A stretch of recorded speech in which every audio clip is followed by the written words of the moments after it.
Welcome to Making Waves. This is episode 35. This is a really interesting and interesting evening. This one, I'm gonna start over. That sucked. I got my lost some train of thought there. Sorry. I listened to you guys talk for so long, I never interjected, so I got to warm up my throat. All right, very good. That's what she said. Hi-oh. Sorry. Yeah, there we go. Well, welcome to Making Waves. This is episode 33.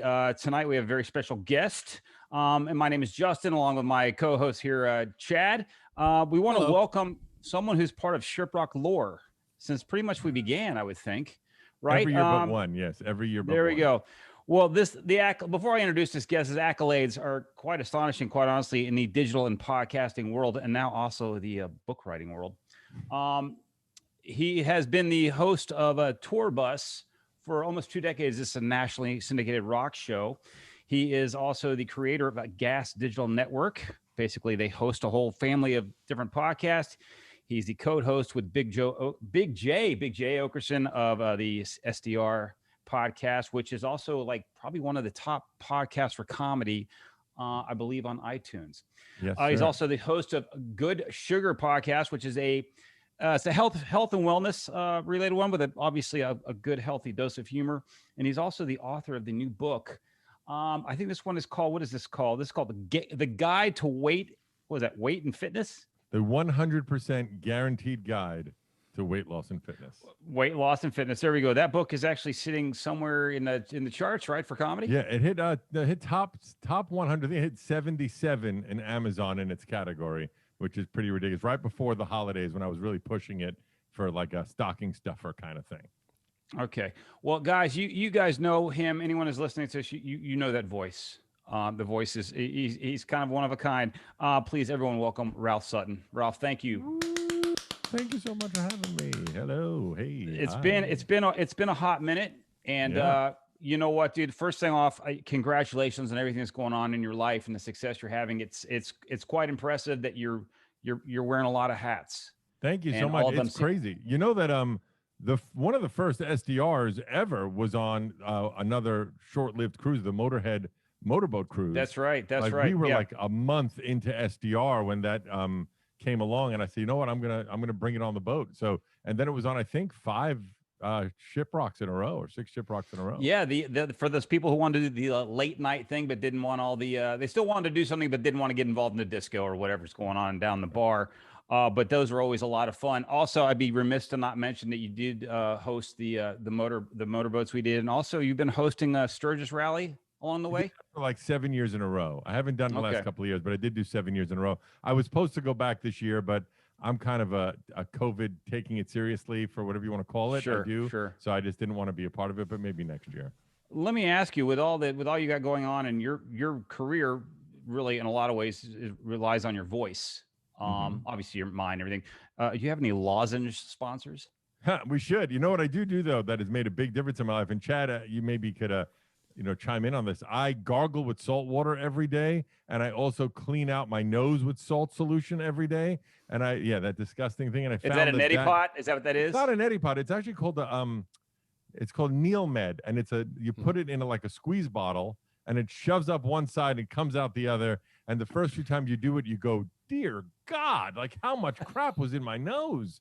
As long as you maintain it, it's not that disgusting. But that, I think, is what made a big difference in me being able to still have my voice when you're doing so. I mean, one year at ShipRocked, I think I was on stage for 10 hours in a day, straight. So it does a taxing toll on your voice. Yeah, you. One of the most interesting things that's going on with you, and I think obviously it refers to what you're doing with Good Sugar and the book, is that you basically took stock in yourself again, started taking care of yourself, started asking the hard questions about your wellness, your mental wellness, your physical wellness.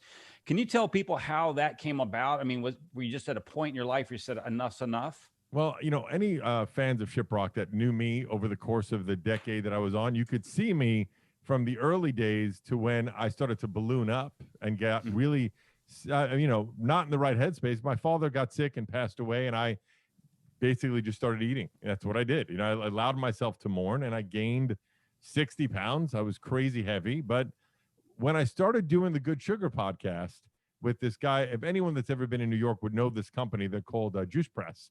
There's 90 locations. They're in every Equinox. They're all over the city. I actually helped build that company in the beginning because he's a friend of mine.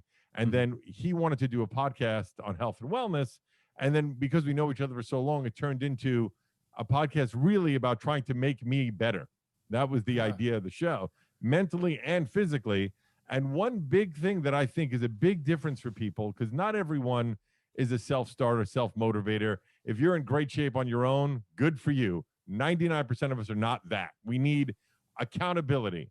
Having the show every week, which I realize that's not the right answer for everybody, where I have to go on mic and talk about, am I doing what I'm supposed to be doing, became like stressful for me. I'm like, oh my God, I didn't fucking run this week. I didn't do. And then one day I was like, I am going to start making that change. So this was last April. And I just said, no matter what, I started with Couch to a 5K, which is a great app for anybody that wants to start running. It's you fat bastard. You're on a couch. Now we're going to get you to run a 5K. It's called C2 5K. And it starts with 20-second runs. And then you walk for a minute, 20-second run, walk for a minute. And now I'm up to the point where I've not missed a run since April. I've only missed 2 for snow. And I ran 11 miles last Saturday. I ran 6 miles this morning, and I've lost 35 pounds. And it just changed everything. My mental wellness, it all, your whole body and mind tie together. Very often people want to separate it, but your mind and your body are one. You have to feed both. No, that's an interesting paradigm, is the fact that the show really does focus on you. And I think that helps listeners attach themselves to something because now they're invested in you and they can see themselves in you. Right. I agree. I'm having the same. Yeah. So that's really interesting paradigm. Yeah. And also, by the way, it's funny because I'll be prepping both SDR show and Good Sugar. They could not be more 180s of each other. Literally, one is all about debauchery. And I've done a drug on the air once a year, every year, because I've never done any drugs. So once a year, I try a drug. So right before COVID, I tried cocaine at 50 years old on the air. And then 2 days later, I'm doing my health and wellness podcast, So it's idiotic, but to me, that if you're only defined by one thing, you're a boring person. So you should have multiple aspects to your personality. Do you have to, like, when you did that, just pure curiosity here, did you have to like come clean on the other show? You're like, listen, guys. Oh yeah, I would not lie. I'm so open. I don't hide anything. I think it's much better to the fans if you are all your foibles and all your fuck ups. You just say what it is, because nothing's better than honesty. Totally. I love that. I love the idea of you being one day and be like, I did cocaine yesterday. Let's talk about my health and wellness. Shall we? It's funny you mention that, Ralph. Yeah, people do enjoy people to be very, to kind of have all their isms. It puts it out there. I mean, the thing about the digital age and these kind of shows, it makes you very vulnerable, and that makes you very endearing because, people are looking for something. They're looking for themselves in you somewhere. Of course. I think it's important. I think that, the day of the entertainer that was on a mountaintop somewhere where he was untouchable is long gone. The mystery's gone. Yeah. The mystery's gone. And you have to embrace that. Like a band. I was just talking about this the other day. If you remember when phones first had cameras, right? And if you went to a concert, I think it's probably maybe it's like late 90s or early 2000s. I don't remember when that happened, but maybe 96, I don't know, 95, when the first cameras came in the phone. At all these venues, they would try and take your phone away from you. They would, it was insane because they didn't know, how do we handle this? And then eventually, just like with MP3s or anything else, if you don't pivot to adjust to the new normal, you're going to get left behind. So you have to figure out a way to make the new normal work. You're not going to get rid of MP3s, now streaming. You're not going to get rid of cameras and phones. So you got to figure out how to be a part of that new culture. I thought that you were going to say you have to adjust. So we have to figure out how to get Lars Ulrich to show up and just Lars. Yeah, you're totally fucking right though.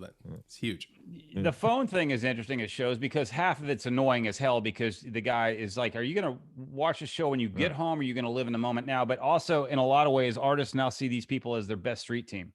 No, for sure. And also, by the way, on every ShipRocked I've ever hosted, one of my first things I say is, you're going to film for the entire show that you're never going to look at. The quality's going to suck. No one's watching it because your audio sucks. No one cares. I understand you want to film it so you prove you're here. Film the first song, put your phone away, and actually live in the moment and enjoy the experience, because the experience is what's going to last, not that stupid video that you're never going to look at again. Yeah, just film what goes on in your cabin. That's all we want to see. My cabin, as every ShipRock fan knows, has been very empty for 10 years. Yeah. Well, we kept one of those. We kept one of those open. We use it as a shrine for you. We always want to buy. I said, here, you don't want this one. It's perilous. Don't go in there. Don't be this guy. Can I ask a question? I know that we're moving through this pretty quickly, but like if we could pause, because the drug thing is so interesting to me as somebody who like I went. I mean, as a healing process, I went and I microdosed on LSD for 7 months. I mean, when I say that, it's not like people misconstrue what it is. I didn't take a hit of acid every day for 7 months. It's a very it's a whole thing. And there's a lot of documentation now to show that that's actually like my friend is getting prescribed ketamine for his depression, and there's documentation for mushrooms and all that. So I get it that we're just scratching the surface with what that can do for under a medical plan, not just, hey, let's go do cocaine on a show. That's a little different. Yeah. But yeah, I mean, I'm curious, what have you done? Like, how long has this been going? You said for 5 years? 5 years, yeah. So we skipped, So actually, I guess we got 2020 in because we did it in January. So first year was edibles, right? Okay. Because I've never done anything, right? And there's video of it. You can see it online. I blacked out. And the only reason why my head didn't hit the table was the mic stand, because I caught my face. So I didn't hit the table. The second was mushrooms, and that video unfortunately is no longer around, and somehow it got screwed up, but I was drooling on camera the whole time. That's all I know. Third, which was our worst experience, was Molly, but it was the worst experience because it was actually, I was up for 3 days. It was crystal meth. We didn't know. Oh, no. Right? And that was horrible. I was like, Jay, why haven't I gone to sleep yet? What the fuck is going on? And we found out it was crystal meth. Then we did Molly, real Molly. We got a testing kit and got real Molly. And then last January, we did cocaine. So are you saying that you did accidentally crystal meth? Yes. Yes. I accidentally did crystal meth on the podcast. And I fucking hated it. Great. I've also hated every drug, but I understand that I'm in the worst possible position to try a drug. I'm not in a room with someone I care about and just leaning into the feeling. I'm trying to do a show, and there's people watching me, and we are breaking the law, but the truth is you could always say, like, no, dude, of course it was shtick. It wasn't real cocaine. Yeah. How are they going to prove that? So it's crazy. I don't know what we're doing next, but we're going to do one probably before the end of the year. I was going to ask. Can I make a suggestion? Yeah, sure. Go ahead. We're thinking ketamine. Salvia. Just do it. Okay, salvia. What were you going to say? The ketamine or GHB are the two that are the top winners right now. Yeah. I was going to ask what you enjoyed the most. It's funny, the cocaine thing, because listen, full disclosure, I had my run with the powder for a while, and then one time, guy I was getting it from gave me some crystal. I didn't know it was that. I was like you. I stayed up in my apartment, screaming at the walls for 3 days. Went cold turkey right after that. It was awful. That snapped. If it didn't kill me, it was going to snap me back into shape. It was so terrible. Yeah. It was so weird to just be up for 3 days. It was so weird. It's frightening. God. It's frightening. Oh man. And yeah.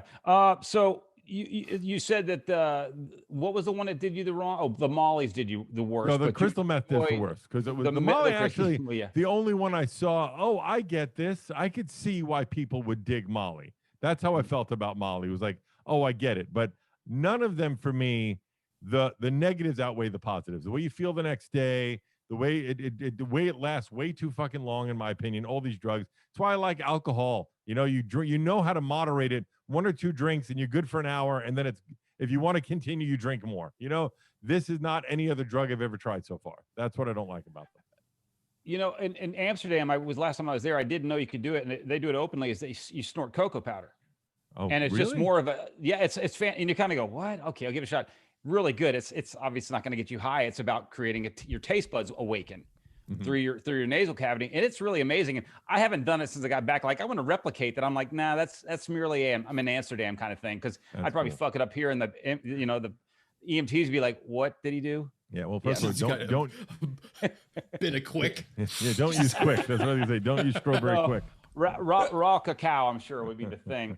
So let's focus on obviously one thing that's really put you, at least on the podcast map, is SDR. I mean, you do it with Big J, and you have a lot of guests that have rolled through their time. I'm sorry, I'm going to cut you off for 1 second. I apologize. Just before we do, I just want to show you the one thing that I really, because a lot of people, there was an angry email the other day about my book, right? So I'm showing it to the video listeners, the 100% guaranteed guide to weight loss and fitness, right? Because I would close this button. Page 1 says eat less, chapter 1. Chapter 2 says work out more, and then the rest of the book is blank. And that is what I wrote, and it went to number 77 on Amazon. Oh my God. Because it's So funny. all those reviews that I read last night, they're all thank you. I guarantee everybody that if you do that and you can prove to me that you're doing that and not losing weight, I will give you your money back.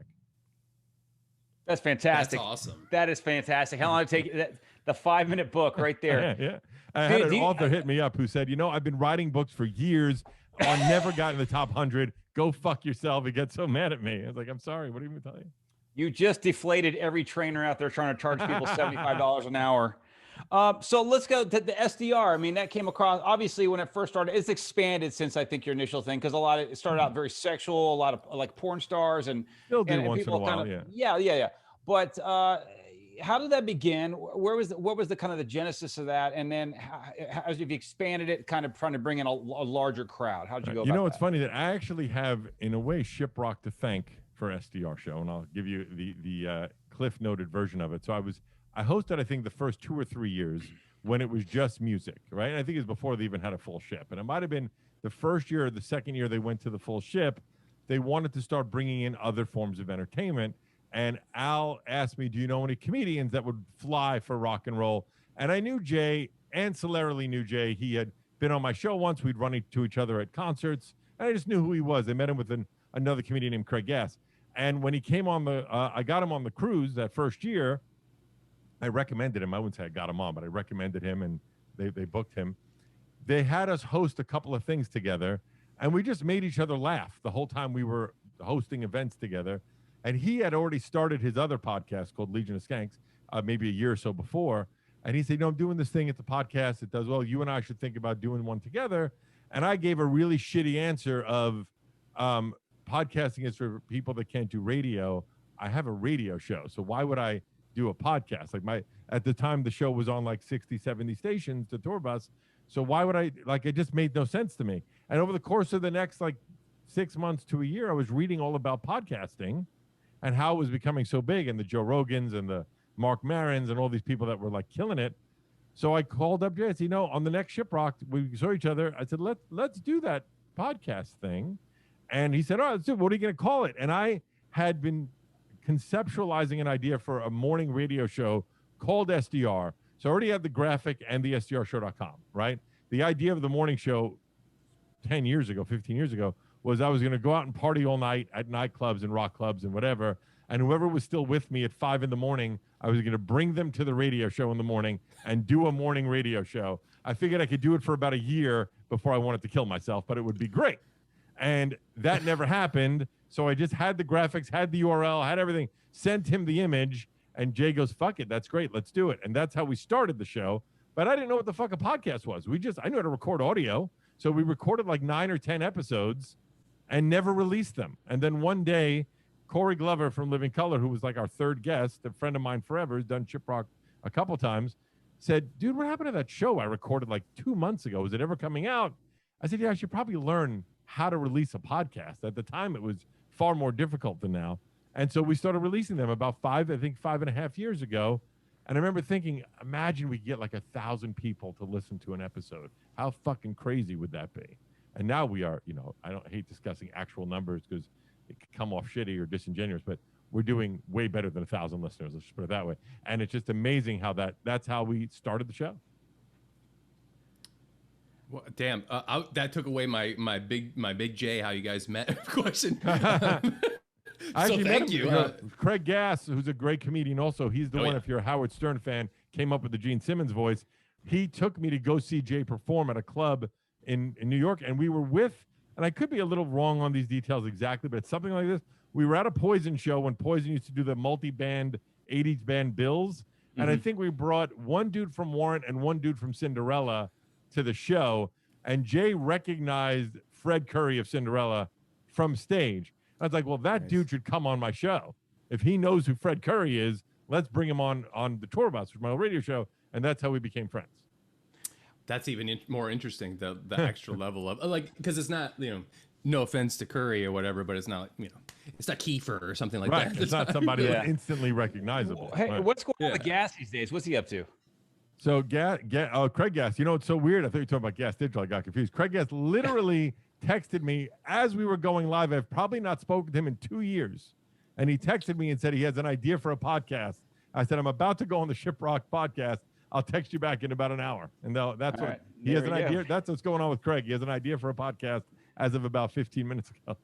So come Monday, Ralph will have yet another podcast. So we'll keep everyone. Yeah, no, I think we're holding on. Gas Digital has, I think, 22 shows now. And I don't think we're going to add. I mean, there's one we're working on that will be our last one for a while, unless something great drops in our laps. It's a lot to manage. There's probably 100 people that work at Gas Digital between the hosts, the producers, the art people, whatever. It's a lot. So I don't want to do that anymore. I think we're good right now. Was there a threshold of what you like? Are you producing them? I mean, obviously at the beginning you're bringing in, I would assume, a couple properties that are similar in what you're doing. So, but like as that goes along and you're looking for, content fillers, hours, whatever, are you finding that and then producing that together with them, or how does that work? It's an interesting. I would say that every show on the network falls a couple of different paradigms, like a couple of different paths. One is an existing show that wants to come to the network. Two would be something we create in-house. And then three would be someone who has a following that may not have a podcast, right? So we just launched with Jesse Leach from Killswitch Engage, right? Has a following, didn't have a podcast, came to us, and I said, yeah, that would be cool. Cool guy, great story. He's doing it with this guy called Matt Stocks, who's a music writer and stuff. And so they're doing a show together. That's launching next week on the network, right? So that's an example of someone with a following that we think should turn into a pretty substantial listenership. We've been wrong a few times. We took on properties that had huge followings, and for whatever reason, people didn't find the podcast. And it could be any plethora of reasons of why that didn't click, or maybe they weren't as passionate about it. It could be any reason. And then we just launched a show called Bi Guys, which is two bisexual guys on the network that are doing a show together. And that happened kind of conceptually in-house. So those are two different examples right there. And then we brought on a couple shows in the beginning that were more properties like mine and a few others, but that's rarer these days to just take a show that already has a following. It's usually one of those other two. Gotcha. So with Bi Guys, did you do like a station-wide poll to figure out who was No, bisexual? they were doing, so there's a show, my business partner, Louis J. Gomez, he's a comic, he's my business partner. Yeah. He has all of his shows are crazy popular, but one is called Rap, Real Ass Podcast.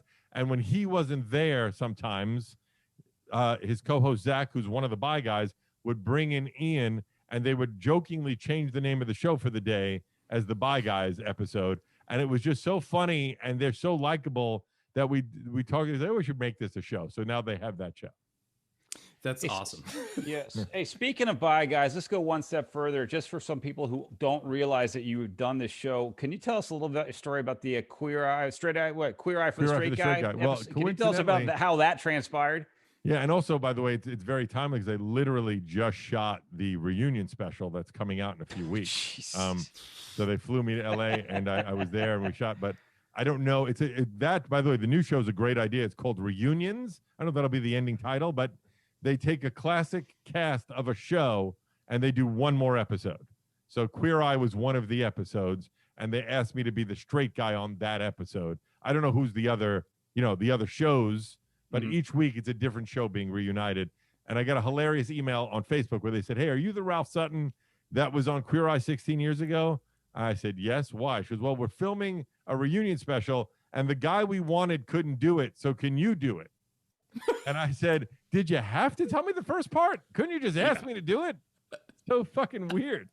But I ended up doing it. But anyway, so 17 years ago now, my co-host of the tour bus saw the first episode and said, oh my God, this would be the best promotion for the show possible. At the time, I think we were on maybe 25, 30 stations. And we decided, all right, let's go online. We found the online application form. I tried to make it as amusing as possible. I found the worst possible picture of myself and submitted it. And that was on a Saturday. And literally that Tuesday, they called me. like dialed your landline? Yeah, well, yeah. So, you know, they got in touch with me, and then we started working on filming it, and we shot it, and it takes about a week. They tell you to pretend it's a day, and it took a week, right? And they were so happy with it because Vince Neil was gracious enough to do a live performance on the episode, and they felt like it was at a strip club that was also a rock club. It was a crazy episode, right? Yeah. And they felt it would be a big show for them, so they held off the episode to launch the second part of season 1. And I fortunately just got to confirm that this was true. In the 5-year run of the show, it was the #1 most watched episode of all time. I read my evening. Yeah, I have to go back and watch that. So when you did your reunions, was it that original cast, or was like Jonathan and all those? It was folks? all the original cast, sans Ted, and I was in the narrative was I was going because Ted couldn't go, and he sent me. That was the idea of the episode, even though I don't know Ted. I haven't spoken to him in 16 years, but that's the narrative that they're putting forth on the episode. Love it. I can't wait to watch it. Yeah. I mean, it was a kind of a clusterfuck of a special. Like, I literally sat in a room by myself for 7 hours with no internet, no phone, and no television to film 5 minutes and then go home the next day. So I don't know how much of me is going to actually be in it, but I did get flown out. They paid me. They're supposed to get me clothes. They didn't get me any clothes. They're supposed to get me face and makeup nonsense, hair stuff, whatever. None of it, but whatever. It was fun to see the guys again, and I'm glad I did it. Yeah, it's awesome. Hey, flight and paid. That's good enough. Yeah, flight and paid is good enough. There you go. There you go. So, hey, dude. So also, you and I talked about this before, and I think you were a writer. You were a music journalist for a while, right? Yeah, I did. I used to write for Metal Edge magazine back in the day. You still dabble in that? I was doing. It stopped recently, but for about 2 years, every other month, I would write an article on dating, because I am very openly a bachelor that is somewhat of a creep because I'm 51 and tend to date girls in their 20s, which I get it. It's disgusting. All for it. I understand. And I have what I would call pretty creepy dating methods, because as my age is, you have to come up with creative ways to meet women. I'm not going to a nightclub. I don't want to be the old dude in the back. Not that you can go to nightclubs now, but as you get older, I remember being 20 something and seeing the 50-year-old in the corner. I'm like, look at that fucking idiot. And I don't want to be that guy. So I hit on girls on Instagram and Facebook, and I'm very open about my shitty ways of doing it. But so I started writing articles. It was a website called Social Underground. And they're supposed to be tongue in cheek, but like how to talk your girlfriend into a threesome, how to date a girl half your age, how to, what a dating profile says and what it really means, like all just dumb shit like that. It was fun. But these days, keeping Gas Digital afloat and doing 2 episodes of SDR a week and 1 episode of Good Sugar, it keeps me pretty occupied. I like to say that sounded like you were Carrie from Sex and the City. If she was a 51-year-old creep, that's right. Basically she was. I was gonna say you're probably helping your personality, so I'm sure that helps in the dating world that you do have some recognition there. But I always laugh too, because speaking of Metal Edge, when we always laughed on ShipRocked how people got you and Paul Gargano confused. Yeah, always to this day still. They call him West Coast Ralph and me East Coast Paul. That was our nickname. There you go. People would come up to me all the time on the boat and say, "Always loved the magazine, dude." I'm like, thanks. All right. Yeah. I love Paul, and I did it once to Paul, thinking it was you. And I knew Paul before the ship, right? And I was like, "Hey, hey, how you doing?" Because his wife Rika's from Detroit, and I've known her forever, right? And I was like, he's like, "Hey man, you good?" Because I was literally just standing next to him like 5 minutes beforehand, like having a drink, and then I thought I saw you, and I was like, "Hey," it was fucking him. He's like, "You gonna get out of here, dude, or not?" It's pretty funny. So then also, by the way, Justin, in to answer your other question about SDR going slightly more mainstream. Yes. I would say as you get older, I just didn't want to be known as just a tits and ass guy. That's all we're doing every week. And I really enjoy the art of a good interview. I love talking to people and finding out things and really doing the research, doing the homework. I love all that. And I have found that, and I hate to use this model, but because he was so synonymous with radio, the Howard Stern model, right? Which is always, I think is funny, because if you say, "Hey, I want to be a chef," people don't say, "Oh, like Gordon Ramsay." But if you say, hey, I want to be a radio guy, kind of edgy, they go, oh, like Howard Stern. That's how pervasive he was in that platform. He's the one you compare to, right? But what I liked about him the most when I was growing up is you never knew what was going to happen. Is this going to be a fucking Sabian porn star crazy episode? Or is he going to sit and have a really serious talk with somebody? Or is a band going to perform live? You never knew. So that's what I love about SDR. I purposefully, like when we had Mark Cuban on, which was a great one-on-one interview for an hour, really fascinating. The following week, we did some debaucherous thing with porn stars because in my head, that's fucking funny. A guy that tuned in for Mark Cuban, and the next week there's some ridiculous, which I call them stunt episodes that we did with a girl. It's just funny to me. And then we'll get a great band on. We'll get comedians on. Like during COVID, we've had some knockout guests. Ray Romano came on. So many huge guests came on over the course of COVID. It's been phenomenal. Well, there's two schools of thoughts there. A, the mainstream could have just turned around and come to you. I mean, we're ever-changing culture. Well, the things that we used to think were so taboo, not so much anymore. And also, and like you mentioned Stern could take someone who may be an adult film star and get the best conversation and the greatest stories out of them just in a one-on-one, somewhat respectful, hey, I know what you do. What can you tell us about the business? And probably give you some real eye-opening things other than just it's tits and ass. Right. I agree. In fact, I know that we do really well in the porn industry. I've had a lot of porn stars hit me up that tell me they listen to the show because we're never degrading to the people in that industry. We just try to have fun with them and treat them like they are human beings and not treat them like pieces of meat. So it's always been fun to have them on, you know, and I try to come up with, you know, it's so funny to think of like, you know, the big guests that we've had on, like always the examples I use when DMC came on of Run DMC, right? First time he came on, it was incredible. Like he talks about how he wanted to kill himself and dealing with mental illness and trying to, he was like the biggest band in the world and he tried to kill himself after performing. It was crazy. It was a great, amazing story. But then he comes back a few months later to promote a record. I'm like, well, we can't just do another interview. Jay and I, how about we have a rap battle and he can decide which one of us is least terrible. And that was such a fun episode because we're both terrible, you know, but it was funny. And then trying to find spins with guests that could be interesting and trying to come up with silly show ideas.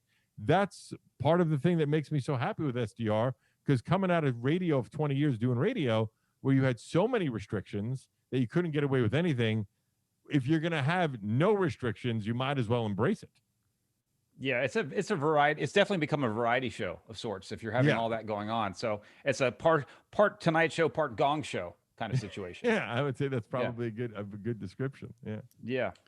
So, let's talk some ShipRock lore with you. You have some great stories. You were with us a long time. Some of your best stories, if you don't mind. Obviously, we can leave the names or change the names to protect the innocent here. Well, I will say, first of all, you know, it's been well established that I've never gotten laid on ShipRocked, right? I've never. Correct. The only time I ever got laid, if I brought a girl on, which one time the girl didn't last the whole time with me, right? One time the girl didn't last the whole trip with me, and one time we broke up the day we got back, right? So didn't work for me. I stopped bringing girls on the boat, right? Can I ask you, the one that only lasted a day or two on the cruise, where did she end up? Where'd she go? So that was a crazy story, and it really is. So it's so funny. I used to be a strip club DJ for years, right? And she was a dancer that I knew. I would say not well, but she was very pretty. And we talked about, she was a rock fan. I was mentioning the cruise, and she goes, "I'll come with you." And I give the same spiel to everybody that everybody's going to come on the boat, be it someone working with me or a date or whatever. When you're on the boat, you are part of my brand. You are representing my show. So make sure that you keep that in mind, right? In fact, one of my original co-hosts, not my original, but the one that was on the first couple of episodes, first couple of ShipRocks, she didn't know how to handle her liquor. She got crazy drunk. She passed out in front of Alan, and then they didn't want her back. And I'm like, yeah, I get it. You shouldn't want her back. And that made me get rid of her as a co-host because she didn't know how to represent the brand. So with this girl, I said, look, you're coming on with me. Make sure that you take it, you know, you're respectful. But she goes, no problem, because I do get a little crazy with alcohol, but it'll be fine. I'm like, all right. To me, a hot girl says crazy. You're like, yeah, this is going to be great when she's drunk and we're going to have fun. I didn't realize she meant fucking crazy. Like, I am on stage and I look out in the audience. She is naked, wrapped in toilet paper. Insane, right? she didn't come home one night because she, I'm sure she had sex with someone else, whatever, but she passed out and vomited all over herself on a chaise lounge. And I said, you know what? You can't be in my room anymore. And I told Alan, this girl, you can get rid of her. You could drop her off in wherever the fuck we were going. I don't care. I've had this discussion with her. The first night she got idiotically drunk and naked. Second night she didn't come home and she threw up. I don't need her to be on the boat with me. You could kick her off. And this was back when it was only 4 nights. So there was 2 nights more to go. And so I really barely see her the rest of the trip. I mean, you know, the boat's big. If you're not looking for someone, sometimes you don't see anybody the whole time. I don't think I saw her maybe once. The last night I was there, I saw her. And I just gave her like a little hello. She gave me a hello, whatever. I go, at the time my father had a place in Miami, I usually get off the boat at 6 a.m. I don't want to deal with anybody. You know, so many people trying to get off the boat at the same time. I'm home at my dad's place in Miami. She calls me. She goes, hey, I'm trying to get off the boat. I said, uh-huh. Like we hadn't spoken in 4 days at this point. She goes, yeah, I have a $800 alcohol tab. I'm like, yeah, I told you were off my room and I wasn't paying for your drinks anymore 3 days ago. And she goes, oh, you motherfucker. And she started screaming at me. She was going to sue me and she was going to fucking kill me. And then I just never heard from her again. I don't know what happened. Maybe she started working for fucking MSC. I don't know. Never heard from her again. Wow. That's wild. But in terms of memorable moments, I always feel, and Chad, you probably experienced a couple of these yourself with your band, but there's always like one experience that defined that episode, that cruise, that one, right? So the ones, I'll give you an example, the one that sticks out for me, when Blacktop Mojo did the acoustic version of In the Air Tonight in the atrium, and the whole place was surrounding it. That was a magical moment where I was like, oh my God, like this is, you feel that energy. One day there'll be studies on how you can feel kinetic energy of a room when you walk in a room, and it just felt magical. Like, oh my God. The time that LeJean and Corey Glover sang together in the main stage room, that was fucking amazing. There's I could probably think of one for every year where I'm like, oh my God, that was the moment for this year. And I love when those things happen. Then the most memorable moment for me of all time, which you got made it into the highlight reel of the year I was on, was, you know, I generally host the events and the silly things and the beach wars and the drinking games. And that's what I'm there for, to try and make those fun. Right. And we did the first time, I think it was a whole ship, and it was with Nonpoint. And we were trying to come up with names for the teams for beach wars. Right. And I just say on the mic, off the cuff, all right, I want you guys to make your names of your teams to be the most debaucherous, disgusting, vile name for each team. This is a new tradition. It starts now. And Elias says, we're the breaded shrimp.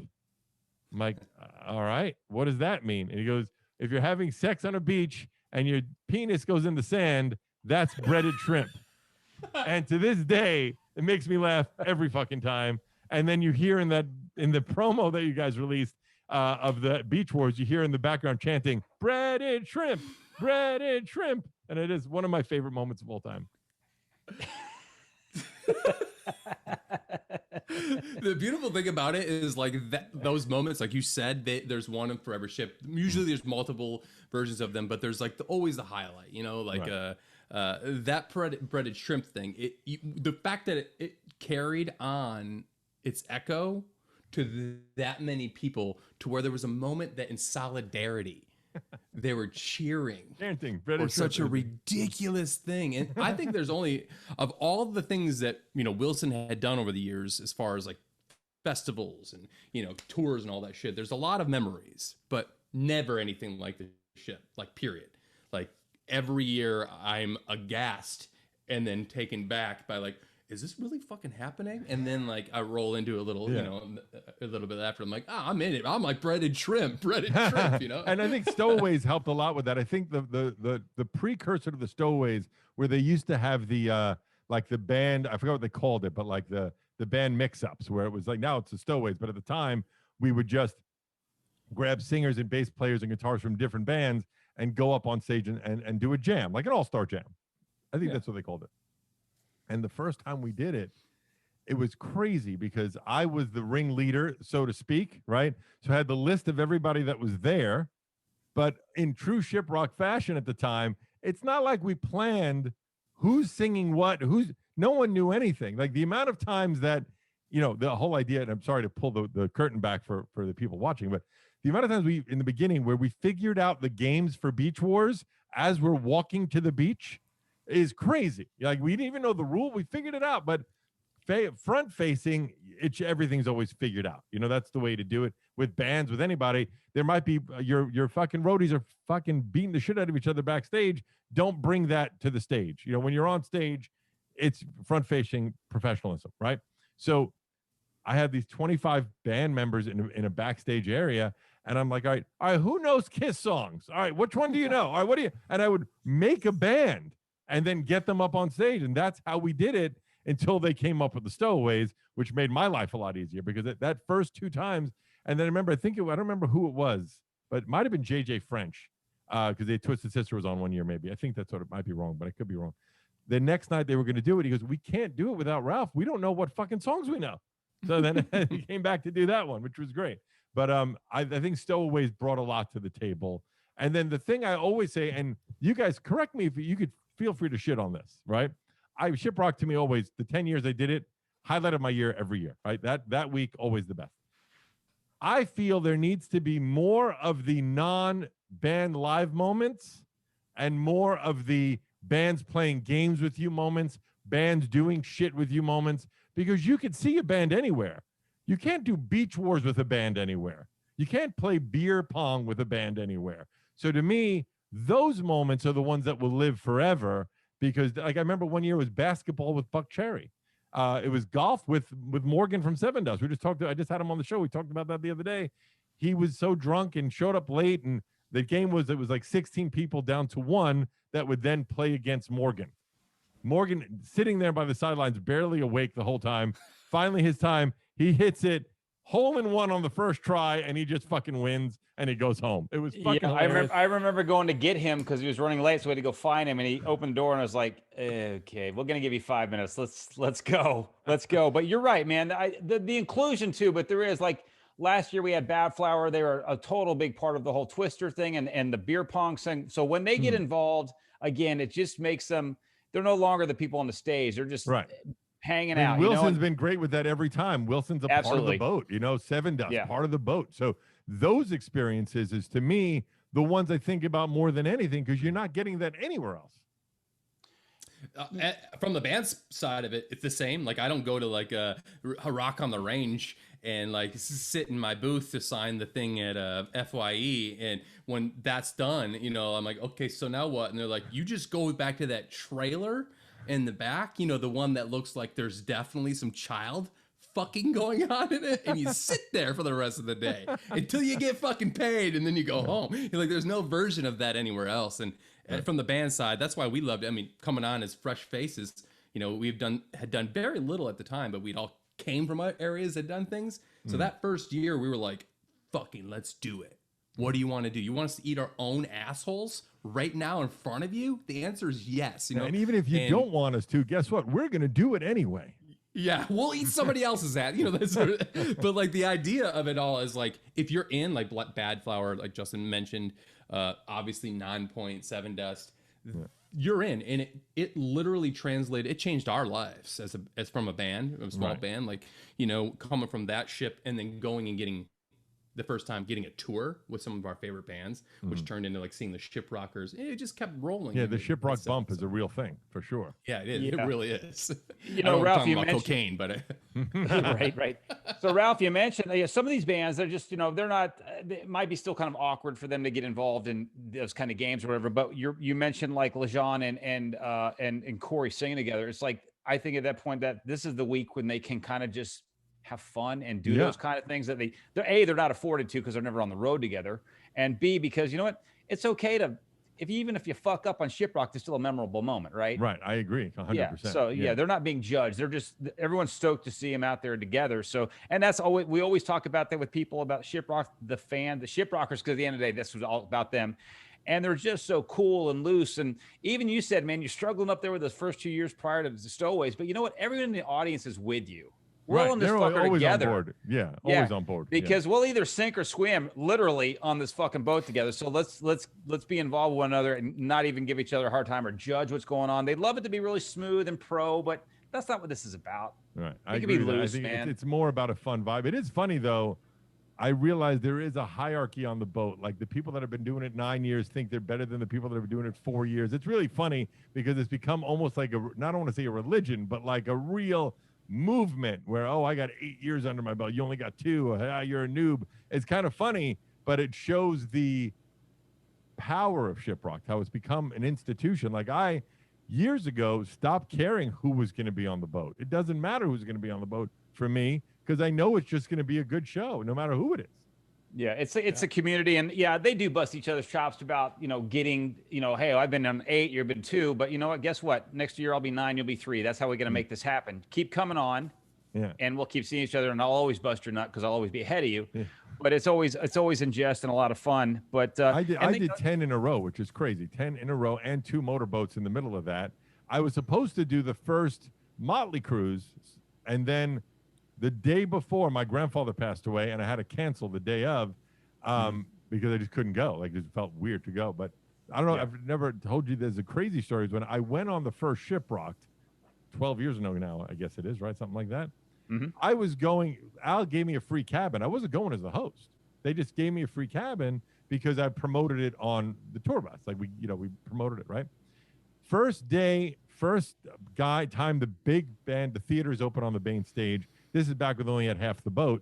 Tesla is the headliner, and the guy who I don't know who the guy was, but the host of the boat was a West Coast radio guy. His first thing on stage, he turns on the mic, and the first thing comes out and goes, "Man, the pizza fucking sucks on this boat, huh? The food's shitting on the boat for like the first 5 minutes, right?" And Al was over here, and the owner of the cruise, the head of the boat, maybe the captain was right there, and turns to Al and goes, "Yeah, that guy cannot go back on the microphone." So 6 o'clock, 7 o'clock in the morning the next day, they call me and say, "Hey, can you host everything for the rest of the trip?" I'm like, "Yeah, fine, fuck it, I'll do it." And then that's how we started the relationship. Yeah. It's always that way, though, isn't it? Always on the fly. So, man, thank you for your stories about the dude. That's going to definitely rekindle some people's memories when they listen to this. Do you want to play Walk the Plank with us? I don't know what it is. I apologize. Normally, I listen to a podcast before I do it. But it's been a very weird. But you've listened to it for like 12 years in a row because you're yeah. Walk the Plank is just 3 random questions. Okay. Chad and I have one, and then we have a fan one. And we just ask it, it usually nothing to do with the show, music, your life, anything, just a random question out there in the universe. Just so I know, it's a question not specifically written for me. They're just random questions. Random questions we come up with. Yeah. Chad, you want to begin? Yeah, it's kind of existential. What remains undone in your life that you would like to get done? Okay, that's an interesting question. There's several. I mean, obviously, you should never be happy, but not never be happy. I mean, like you should always strive forward, right? I tell my friends that are doing podcasts, never be happy with your numbers. If you have 100,000 listeners, it should be why not 200? That kind of thing. But professionally, I want to see every show on my network have at least 50,000 listeners. That's my big thing for the network. That's my goal for the next year, to get us to there, where the smallest show on my network has 50,000 listeners. That's a professional goal for sure. On an emotional goal, it's the fitness side is happening, so I'm not going to put that in there because I'm almost there. But I haven't had a serious girlfriend in 15 years. I've dated, but not a serious girlfriend. So I would like to see that. I'm sure it's more my mental blocking than not allowing it to happen.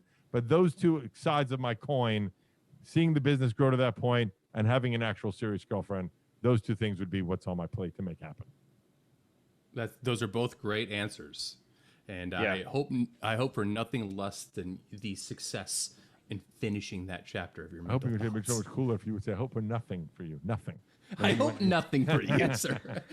All right, Ralph, my question is this. What has been the most spiritual experience of your life?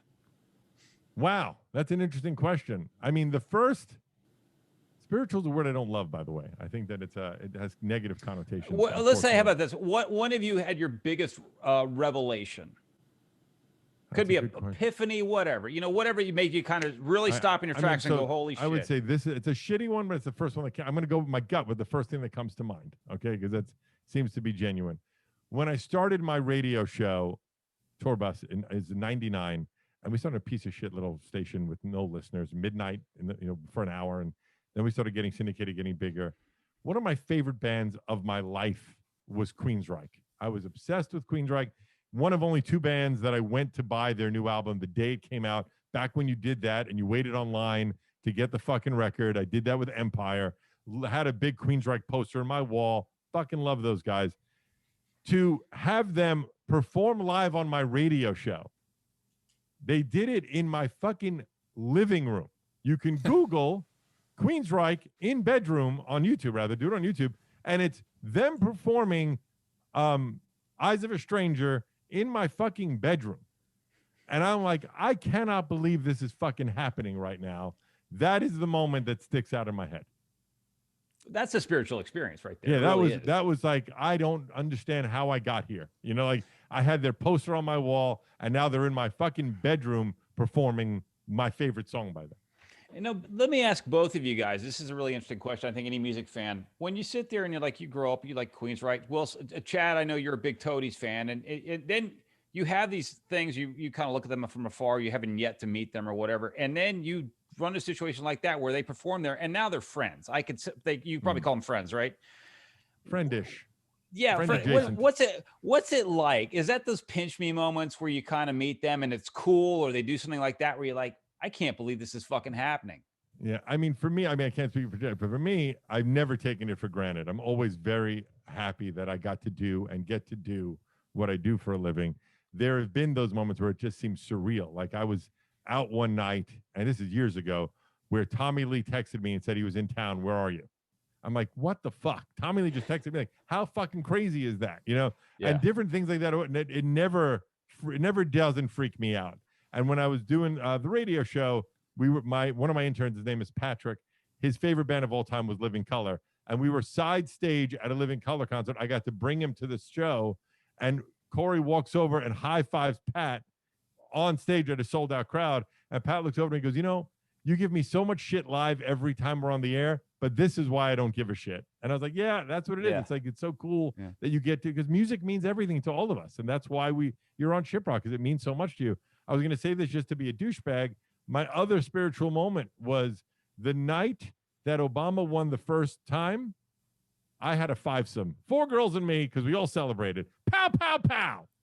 That's great. Did you ever let Obama know that? You should write. Yeah, I tried to reach him, tried to get him on the show and talk about it. You definitely got to thrill. Yeah, you got to thrill up your leg on that one. Hey, Chad, how about you, bud? Have you ever had the situation, whether you guys were playing on a bill with someone or you just ran into someone, like you were like, I have all your fucking records. I can't fucking believe this. We're talking. Holy shit. Yeah. Actually, right now with me? Yeah, it's happening right now. You can't see below here, but let me just say it is full of potato soup. The thing happened actually on the show, Justin, and it's been, I've had tons of those moments, right, on tour with a band, like when we did Newstead. It was just Wilson in a band called Newstead, which was Jason Newstead. Metallica. I was able to piece that together, Chad. Oh, you were? Okay. I just making sure that I just want to say his name in full, so anybody who's listening is like, that motherfucker toured with. But yeah, that was a huge moment, right? And he came up to me like the second day of tour, and I was obviously, I wasn't gonna say shit to this dude unless he said something to me. I said, hey, how you doing? But he came up and he's like, hey man, I just want to let you know that like we got a list of bands to choose, right? Our agent would submit. That's how tours happen, right? Who's available? Here's the top 10, pick one. And we chose you. I chose you. And I was like, wow. Oh, okay. Well, definitely going to go cut my dick off now because every night's going to, but like, it was a huge moment. I called my dad right after that. I have a dope picture with us, that sort of stuff. But recently, and this is really embarrassing because it makes, well, for me, it was really embarrassing. We had Head On, and I grew up, like when I went from Nirvana and Toadies, I went directly into nu metal, right? And for all intents and purposes, it was like Corn and Limp Bizkit, you know, all day, every day. I bought, when I got into a car accident when I was younger and I lost my life, came back to life, all this crazy shit. And my dad, when I was in the ICU for like 2 months, you know, and my dad said, "What do you want?" I had all these tubes inside. What can I get for you? And I had all these tubes inside my mouth, so I couldn't talk. And I wrote down on a piece of paper a 7-string guitar. And you know, my family by no means had money for something like that. But somehow, some way, when I got out of the hospital, in my bedroom was a 7-string, specifically one of the Korn 7-string guitars. Now, I didn't get to tell Head that, but so that episode that we had him on a few weeks ago, like it meant a lot to me. So it meant to and you don't know this, Ralph, but my video just kept falling out and it paused. So I had to like turn the video off and like do it just with voice, and it killed me the entire time. But also, like, I was kind of thankful that happened, because I didn't want him to see me going like, but yeah, those are definitely my. Well, that's cool, man. I did not know that, so that's a great story. That's I'm new to also me. I didn't really to tell say, anybody. Chad, I'm a little disappointed that you wouldn't tell him that you got a guitar for him like that. That to me is like, when you have those opportunities, take those fucking shots. Tell those people they just as much as you affect them, they affect you. You know, it's like, there's no reason not to do that. I'm a big fan of I that. should, you know, you should probably know that, Chad, you idiot. But my dad actually mentioned that too, because I called him afterwards. I said, "You'll never guess who was just on the show." And I told him, and he's like, "Do you tell me I got his guitar for you?" And I said, "Nope." And by the way, if you were on SDR and you said we got Head on, it means a very different thing. Yeah. Hey, Chad, we'll have Brian back for a round 2, so you can do it then. So just splooge all over the screen. Hey, Chad, you want to go ahead with the fan question for Ralph?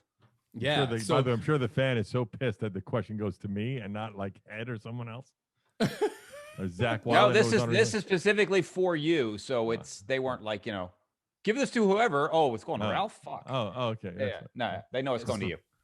So they asked, okay, hold on. What do you complain about more than anything else In life? Yeah, I guess. Yeah, that's just My those fatness. are the words. Hands down, my fatness, because I hate that I can't look down and see my penis, and it drives me crazy. So I was realizing how often over the last year, it's so tired all the time, just want to go to bed, I didn't have any energy, and it's all because of my fatness. And I said, all right, I got to change it. There's an episode of SDR where Jay challenged me to do a pull-up, and I thought, I used to be able to do easily 20 pull-ups. I could do fucking 1. And on the show, we brought the cameras outside. You could see the video. It's on fucking YouTube. And there's an angle from the side. And I was like, oh my God, I am fucking fat. Like, it was so, my belly was hanging over my belt and it was disgusting. And that was part of that during that time, I'm like, okay, I got to fucking change. That's it. And now every day I think about, like, I even now sound so wimpy, I don't know, like wussy-ish, is I write down every single thing I eat every day, and I just trying to make sure, because I think when you have that accountability, you're gonna am I gonna really write down bacon cheeseburger? I don't want to do that, so let me just have a fucking salad, that kind of thing. They're just giving you that accountability. So yes, I'm complaining the most right now about feeling, even though I'm getting to the right side of it, I'm not where I want to be yet. So I complain about my weight probably more than anything. Real quick before we move on from this, because I think there's 2 things for me. I think I hear you. I definitely thought you were going to say, when you were doing the pull-up and from the side, you said, "Oh my God, my dick is huge," because you could see it from the side. Yeah. Absolutely. The other part is, I don't think there's anything wimpy about that at all. In fact, I think that takes more courage than anything. You're like Sparta when it comes down to like checks and balances. That's huge. Yeah, for sure. It's been, it's funny. We had a lot of people on both Good Sugar and SDR lately, where I think in the last couple of years, maybe COVID was a catalyst to this, where for the first time ever, mental health and wellness for a dude is okay to talk about. Where it used to be like, come on, man, just man up and get out there. And now I'd say over the past couple of years, it's okay to say, yeah, I don't feel right today. I feel something's wrong. Where it used to not be, you can't do that. You're a dude. Go out there and tough it up. And so part of that show of Good Sugar has been a lot about, opening up and be okay with not being okay. You know, it's what it is.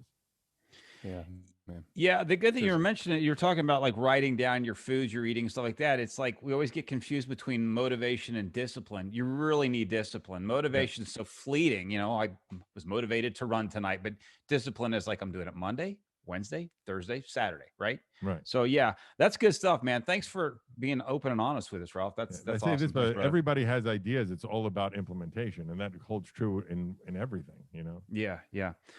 So Ralph, people can find you at IamRalphSutton.com. Well, I'm RalphSutton.com, but I am Ralph Sutton everywhere, be it Facebook, Instagram, Twitter. I'm a big fan of the term social symmetry. So it's the same everywhere. Yeah. I coined that term. Feel free to use it. Obviously, people can check you out at Good Sugar Podcast, SDR Podcast. Go buy his book. It's a quick read. You know what I wanted to do, by the way? I was going to release an audio version of it, and it was going to be 3 hours long. The opening was just going to be the 4 words, 2 hours and 58 minutes of silence, and then I was going to read the trademark and copyright at the end, just because it's funny. Yeah. Yeah. That's great. And basically, people can get you wherever they stream pretty much everything. And we got some great shows coming up on SDR. Alice Cooper's coming up. Let's hear him. Yeah, soon. Let's hear him. Alice Cooper's coming on, a great new band called The Lonely Ones. Bebe Buell, the famous, she doesn't like the term, we won't say muse is a good way to put it. But we've had such a great run. Damon Johnson was on from Brother Kane, and just a lot of, we mix it. We just did a crazy episode last night, which was 2 Truths and a Lie with a porn star. It was really funny. We do a lot of great, it's just a great, I can't say enough.